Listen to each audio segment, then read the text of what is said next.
आज हम लोग डिस्कस करेंगे methods of computation of interest on drawing. Methods of computation of interest on drawing means interest on drawing को compute करने का कितना मेथड है। इंटरेस्ट ऑन ड्राइंग के बारे में हम लोग पहले भी पढ़ चुके हैं।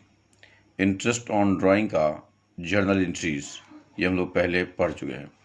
इंटरेस्ट ऑन ड्राइंग का एंट्री करते थे हम लोग partners capital account debit, partners capital account debit to interest on drawings. Partners capital account debit to interest on drawing, ये इसका जर्नल एंट्री होता है। अब इसके कंप्यूटेशन के बारे में डिस्कस करेंगे। इस इंटरेस्ट को कंप्यूट करने का दो तरीका है, एक है सिंपल मेथड और एक है प्रोडक्ट मेथड। सिंपल मेथड का मतलब इस मेथड में जितने महीने का हर प्रत्येक ड्राइंग के लिए अलग अलग इंटरेस्ट कैलकुलेट करेंगे। ईच ड्राइंग के लिए सेपरेटली इंटरेस्ट कैलकुलेट करेंगे और अलग अलग अमाउंट पे अलग अलग इंटरेस्ट निकालेंगे जितना पीरियड के लिए वो रहेगा। जैसा कि लिखा हुआ है, under this method interest on drawing is calculated separately on each amount of drawing from the date of drawing to till the close of accounting period. Suppose कोई ड्राइंग किया गया जनवरी में और मार्च में अकाउंटिंग ईयर क्लोज होता है, तो 1 जनवरी को यदि ये ड्राइंग किया गया तो जनवरी से लेकर के ये 1 जनवरी को ड्राइंग किया गया और 31 मार्च को अकाउंटिंग ईयर क्लोज होगा। तो जनवरी से लेकर के मार्च तक 3 महीना होता है, तो 3 महीने का इंटरेस्ट निकालेंगे। इसी तरह से यदि कोई फरवरी में ड्राइंग करेगा तो 2 महीने का इंटरेस्ट निकालेंगे, मार्च में ड्राइंग करेगा तो फिर 1 महीने का इंटरेस्ट होगा। इसी तरह से इंडिविजुअली हर ड्राइंग का हम लोग इंटरेस्ट कैलकुलेट करेंगे और इंटरेस्ट ऑन ड्राइंग निकालने के लिए amount of interest on drawing is equals to हो जाएगा amount of drawing multiplied by rate of interest divided by 100 into month divided by 12। इस तरह से हम लोग इंटरेस्ट ऑन ड्राइंग कैलकुलेट करेंगे। इसको एक एग्जाम्पल के माध्यम से हम लोग समझेंगे। एक किताब से एग्जाम्पल लेंगे हम लोग और उसी के माध्यम से समझेंगे। जैसे किताब का एक एग्जाम्पल है, इसमें इलस्ट्रेशन 20 है, डीके गोयल का बुक है ये। इसमें कोई पार्टनर है, Rishi is a partner in a firm, he withdraw the following amount during the year ended on 31 March 2014। मई में ड्रॉ किया 1 मई को 12,000, जुलाई में ड्रॉ किया 6,000, सितंबर में 9,000, नवंबर में 12,000, जनवरी में 8,000 एंड मार्च में है आपका 31 मार्च को 7,000। और इसका रेट ऑफ इंटरेस्ट है 9% पर एनम। अब हम लोग को इसका टोटल इंटरेस्ट निकालना है, तो इंडिविजुअली कैलकुलेट करेंगे। जो ड्राइंग जैसे यहाँ सॉल्यूशन दिया गया है, जो 1 मई को ड्राइंग किया गया था 12,000, तो 12,000 जो ड्राइंग किया गया है ये 1 मई को, ये आपका कितना दिन रहा, तो 1 मई से लेके 31 मार्च तक, 31 मार्च को अकाउंटिंग ईयर क्लोज हो रहा है, 1 मई से 31 मार्च तक ये 11 मंथ होता है। मई, जून, जुलाई, अगस्त, सितंबर, अक्टूबर, नवंबर, दिसंबर, जनवरी, फरवरी, मार्च, 11 मंथ। तो 11 महीने के लिए इंटरेस्ट निकालेंगे जो कि 990 आएगा। उसी तरह से जुलाई में 31 जुलाई को जो 6,000 का अमाउंट था, ये आपका 31 मार्च तक 8 महीने होता है। और सितंबर 30 सितंबर को जो आपका ड्राइंग हुआ था 9,000 का, इस पर 6 महीने का इंटरेस्ट लगेगा। इस तरह से हम लोग ये निकालेंगे और टोटल इंटरेस्ट हम लोग निकाल लेंगे। यहाँ पे इंडिविजुअली सबका निकाल लिया हम लोग ने और सबको जोड़ दिया, तो टोटल इंटरेस्ट निकल गया हम लोग को ये 2295। इस तरह से हम लोग एक सिंपल मेथड से इंडिविजुअल ड्राइंग का अलग अलग मंथ का इंटरेस्ट हम लोग निकाल करके निकाल सकते हैं यहाँ पे। और इसी तरह से अब प्रोडक्ट मेथड की बात करेंगे, तो प्रोडक्ट मेथड में इसी तरह से हम लोग क्या करेंगे कि जो अलग अलग ड्राइंग था उसका हम लोग पीरियड निकाल लेंगे। जैसे कि पिछले क्वेश्चन में हम लोग पीरियड निकाला था, इसी तरह इसमें भी हम लोग पीरियड निकाल लेंगे और इसमें इस अमाउंट को ये पीरियड से गुना करके हम लोग एक प्रोडक्ट निकालेंगे, दोनों को गुना कर देंगे और ये प्रोडक्ट निकल जाएगा। और इन सारे प्रोडक्ट को जोड़ देंगे, सारे प्रोडक्ट को जोड़ देंगे, टोटल प्रोडक्ट का 1 महीने का इंटरेस्ट निकालेंगे, टोटल प्रोडक्ट का 1 महीने का इंटरेस्ट निकालेंगे। टोटल प्रोडक्ट जैसे यहाँ नीचे में निकाला गया है कि interest is equal to total product into 9% जो कि रेट ऑफ इंटरेस्ट है, इंटू 1 महीने का मतलब 1/12 से डिवाइड किया करके निकाला गया 2295। तो दोनों मेथड में किसी भी मेथड से यदि हम लोग कैलकुलेट करेंगे तो आपका दोनों केस में सेम अमाउंट आएगा इंटरेस्ट का। इस तरह से इंटरेस्ट ऑन ड्राइंग निकालने का सिंपल तरीका है, सिंपल मेथड और प्रोडक्ट मेथड। ये तो मैंने आपको बताया कि जब आपका ड्राइंग का अमाउंट अनइक्वल हो और पीरियड भी आपका जो ड्यूरेशन है एक ड्राइंग और दूसरे ड्राइंग के बीच में ये आपका कांस्टेंट ना हो, जैसे कि प्रोडक्ट मेथड में यहाँ पे दिया हुआ था, under this method first of all product are computed by multiplying the each set of drawing from its duration, thereafter total product is added and interest is calculated for 1 month। यहाँ 1 month के लिए interest निकालेंगे जो कि मैंने आपको इस example में बताया। इस तरह से ये हम लोग ने निकाला कि जब अनइक्वल अमाउंट हो और जो दो ड्राइंग के बीच का जो ड्यूरेशन हो वो कांस्टेंट ना हो, तो वहाँ पे हम लोग इस मेथड को, दोनों में से कोई भी मेथड को लगा करके हम लोग निकाल लेते हैं। अब यदि ड्राइंग इक्वल अमाउंट हम लोग विड्रॉ करें, इक्वल अमाउंट और इक्वल इंटरवल पे, जैसे कि हर महीने के शुरू में, हर महीने के लास्ट में, हर महीने के मिडिल में, हर क्वार्टर के बिगिनिंग में, या हर क्वार्टर के मिडिल में, या हर क्वार्टर के लास्ट में यदि ड्राइंग हो, तो उस केस में हम लोग इंटरेस्ट कैसे कैलकुलेट करेंगे।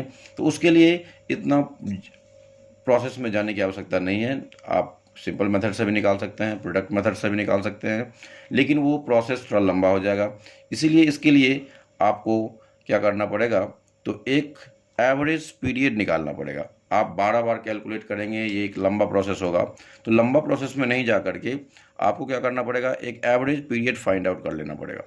और एवरेज पीरियड निकालने के बाद उसी एवरेज पीरियड के लिए आप इंटरेस्ट निकाल लेंगे, तो आपको आराम से इंटरेस्ट निकल सकता है। इसीलिए यदि ये याद रखना है, यदि इक्वल अमाउंट विड्रॉ करेंगे और हर महीने के शुरू में या हर महीने के लास्ट में या हर महीने के मिडिल में, मीन्स एक ड्राइंग के और से दूसरे ड्राइंग के बीच का पीरियड यदि कांस्टेंट होगा, ड्यूरेशन कांस्टेंट होगा, तो उस केस में इस मेथड को हम लोग यूज़ कर सकते हैं। वहाँ पे हम लोग एवरेज पीरियड कैलकुलेट कर सकते हैं, एवरेज पीरियड हम लोग निकाल सकते हैं।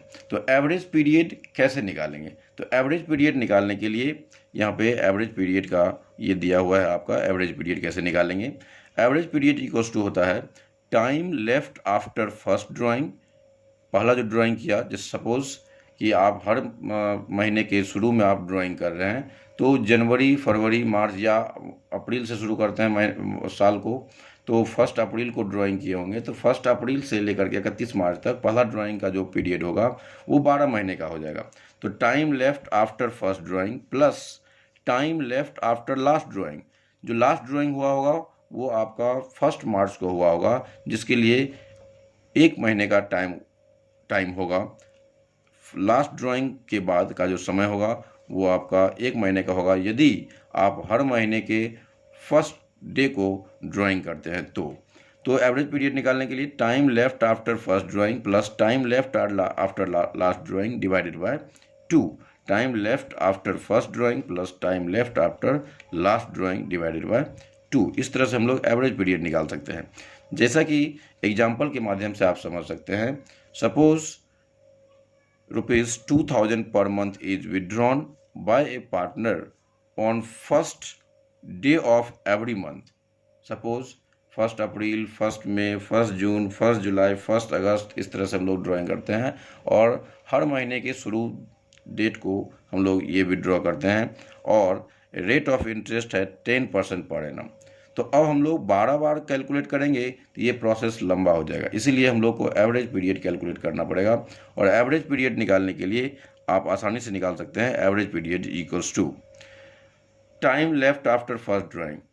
1 अप्रैल को जो ड्राइंग किए होंगे, अप्रैल से लेकर के 1 अप्रैल को भी शामिल करेंगे और मार्च तक में ये 12 मंथ हो जाएगा, 12 मंथ प्लस लास्ट ड्राइंग जो हुआ होगा वो आपका 1 मार्च को हुआ होगा, और जो कि आपका साल का लास्ट मंथ है 1 मार्च के 1 डे को हम लोग ड्राइंग किए होंगे, और 1 मार्च से 31 मार्च तक 1 महीना होगा, जो कि आपका time left after first drawing 12 month हो जाएगा, time left after last drawing हो जाएगा 1 मंथ, और डिवाइडेड बाय 2 जो कि फॉर्मूला में था, इसको 2 से डिवाइड कर देंगे, 6.5 मंथ ये हमारा एवरेज मंथ आ जाएगा, एवरेज पीरियड आ जाएगा।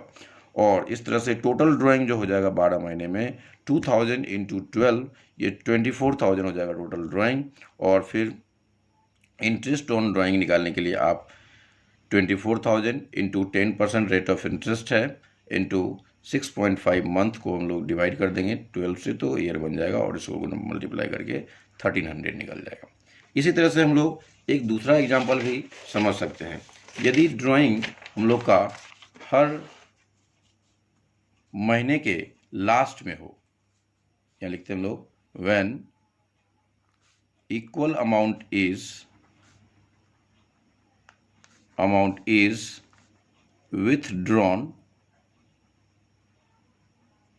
at the end of every month.